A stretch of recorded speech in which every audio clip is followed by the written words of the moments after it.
ইন্দোনেশিয়ার রাজধানী জাকার্তার Abdul Muiz technical service বিল্ডিংয়ে এক ভয়াবহ অগ্নিকাণ্ডের ঘটনা ঘটেছে। শুক্রবার স্থানীয় সময় রাত 9:30টার দিকে বহুতল ভবনটির 11তম তলায় আগুনের সূত্রপাত ঘটে। মুহূর্তের মধ্যেই তা ছড়িয়ে পড়ে 16তম তলা পর্যন্ত। উঁচু তলায় আগুন নিয়ন্ত্রণে আনতে বেগ পেতে হয় ফায়ার সার্ভিস কর্মীদের।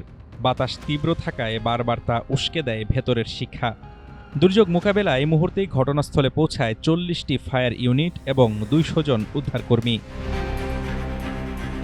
ভবনের অতি উচ্চতায় পৌঁছাতে ব্যবহার করা হয় 3টি বিশেষ ব্রন্টো স্কাইলিফট ক্রেন।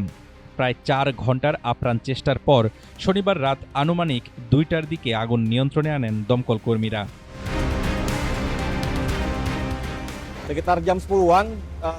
সকালে 10টার দিকে রাস্তা থেকে দেখার সময় ভবনের উপরের তলার কমলা রঙের আগুনের মতো কিছু দেখতে পেয়েছিলাম। আগুন কিছুটা কম এসেছিল, কিন্তু হঠাৎ করেই ভেতর থেকে আবার বড় হয়ে ওঠে। আগুনের তাপে কাঠামো দুর্বল হয়ে উপর থেকে ধ্বংসাবশেষ খসে পড়ছে। ঘটনায় ভবনের 15তম তলায় আটকে পড়া এক সংস্কার কর্মীকে উদ্ধার করে দ্রুত চিকিৎসার জন্য তারাখান আঞ্চলিক জেনারেল হাসপাতালে নেওয়া হয়েছে। কর্তৃপক্ষ নিশ্চিত করেছে, বড় এই দুর্ঘটনায় কোনো প্রাণহানির ঘটনা ঘটেনি।